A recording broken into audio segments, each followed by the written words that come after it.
সমস্যা হচ্ছে আমরা আন্দোলনে কোনো বড় ভাইদের পাশে পাইনি, আমাদের কোনো সাপোর্টও পাইনি। তাহলে আমরা আন্দোলন শেষে যখন দেশ জয় করতে পারছি, বিজয় হতে পারছি, এখন তারা কেন দাবি করবে? তারা কেন আমাদেরকে তাদের কথা উঠতে করতে হবে? ওই আন্দোলনের সমস্ত কোনো ভাইদের চেহারা দেখি নাই, কোনো তারা কেন আমাদেরকে এসব বলবে যে থানায় যে বলবে তাদের পারমিশন ছাড়া কোনো কিছু হবে না। এই যে কিছুদিন আগে একটা উদ্যোগ নিলাম বন্যার্থীদের জন্য, সেটা নিয়ে অনেক কাহিনী করছে, বললো যে আমরা কেন এই উদ্যোগটা নিলাম, কেন আমরা এটা নিলাম, বন্যার্থীদেরকে কেন আমরা দেবো, এটা কেন বলবো না? আমরা স্টুডেন্ট, আমরা পাশে দাঁড়াতেই পারি, আমাদের রাস্তায় মানুষের পাশে কি আমরা দাঁড়াতে পারি না? আমাদের কি ছাত্র হিসাবে কি সে অধিকার নেই? সেটা কি আমাদের বড় ভাইদেরকে অনুমতি নিয়ে দাঁড়াতে হবে? আমরা দাঁড়াতাম তো উনি আমাদেরকে বললো যে যাওয়া যাবে না, করা যাবে না, ওনারা যেভাবে বলবে সেভাবে। ভাইয়া বলতেছে যে যাওয়া যাবে না, হ্যাঁ যা করবে আমাদেরকে। তো আমরা বললাম যে ভাই আমরা টাকাটা শুনেছি মূলত আমরা কুমিল্লাবাসীদের জন্য, ফ্যামিলিবাসীদের জন্য।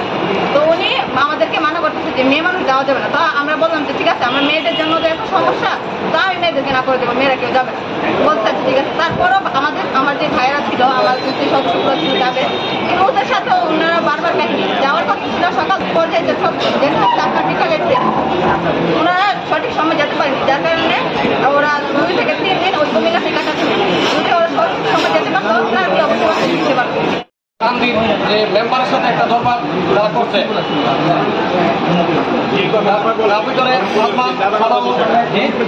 বিশ্ববিদ্যালয়ের বড় ভাইদের সাথে, বড় বোনদের সাথে একাত্মতা ঘোষণা করে সাধারণ ছাত্ররা আমরা মাঠে নেমেছিলাম।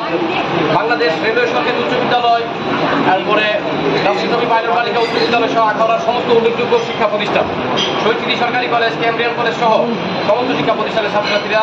আমাদের উদ্দেশ্য ছিল যে আমরা আমাদের ভাইদের যারা ঢাকাতে রক্তাক্ত হয়েছিল, ঢাকা বিশ্ববিদ্যালয়ে আমি শিক্ষককে বলেছিলাম, তো তাদের রক্তের এই রক্তগঙ্গা যাতে বন্ধ হয়, যাতে গণতান্ত্রিক পরিবেশ দেশে ফিরে আসে। আমাদের কোনো এজেন্ডা ছিল না, আমরা সাধারণ শিক্ষার্থী, আমরা গতকালকেও আমরা কলেজে পাস করে এসেছি, আগামীকালকে আমরা কলেজে ফিরে যাব। কিন্তু আমাদের নাম ভাঙিয়ে যারা বিভিন্ন জায়গাতে হুমকি দামকি দিচ্ছে, বিশেষ করে সাদমান সালাউল, শাহাদাত হোসেন, আমানুল্লাহ সিয়াম, শাহরিয়ার হাসান, আতিক তুষার, মানে আতিক তুষার হচ্ছে, তারপরে আমজাদ হোসেন, এই যে আমজাদ হোসেন যে গরমপুরে মারামারিতে সে কিন্তু বাড়ি গেছে, ওরা গিয়ে সমস্যা সৃষ্টি করছে বিভিন্ন জায়গায়। আমরা এটা বলতে চাই যে সাধারণ শিক্ষার্থীরা এদের পক্ষে না, এবং আমরা এদেরকে চিনি না।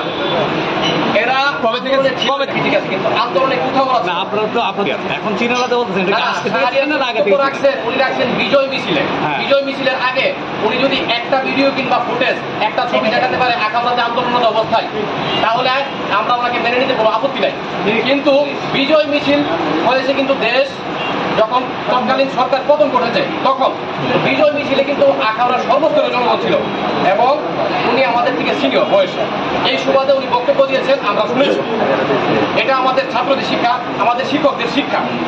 এখন আপনারা সাংবাদিক ভাইয়েরা বা আমাদের বড়রা যারা আছেন, আপনারা যদি কথা বলেন, আমরা আপনাদের কথাটাকে শুনতে হবে। এই সুবাদে আমরা শুনেছি।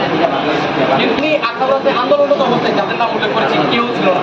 যদি থাকে, আমাদের কাছে ভিডিও আছে, ফুটেজ আছে, আমরা যে আন্দোলনে ছিলাম, কিন্তু তাদের কাছে থাকলে তাদেরকে দেখাতে পারে, দেখাতে পারে।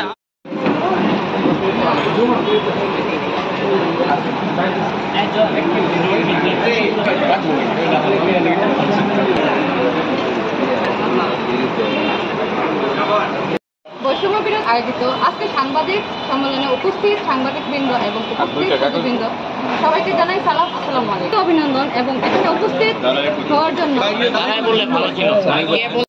অনেকের ইচ্ছা থাকা সত্ত্বেও ছাত্র ভাইদের আন্দোলনে একত্রতার আন্দোলনের চিন্তা থেকে পিছিয়ে কিন্তু আমরা আর ঠিক করি যে একত্রতা ঘোষণা করে রাজপথে নামবো। বিভিন্ন প্রতিষ্ঠানের ছাত্র এবং রাজনৈতিক দলের ছাত্র সংখ্যা করে আমরা দিনক্ষণ ঠিক করে গত 17 জুলাই আমরা তাৎক্ষণিক আইন শৃঙ্খলা রক্ষাকারী বাহিনীর তীব্র বাধার ওই দিন আমাদের উল্লেখযোগ্য কয়েকজনকে আওয়ামী লীগ এবং ছাত্রলীগের নেতাদের এবং প্রশাসনের মাধ্যমে তুলে নিবে বলে আমাদের প্রাথমিক অবস্থায় আমাদের সাথে ছাত্রলীগের 2-1 জন এবং ছাত্রদলের বেশ কয়েকজন আনসার ছাত্রলীগের দলীয় চাপের কারণে ছাত্রলীগের লোকজন এবং আন্দোলনরত শিক্ষার্থীদের বিভিন্ন হুমকি-ধমকির কারণে পুনরায় আন্দোলন শুরু করতে আমাদের ছাত্রীদের সাথে যোগাযোগ করি, সাধারণ মানুষ এবং যোগাযোগ করি এবং তাদের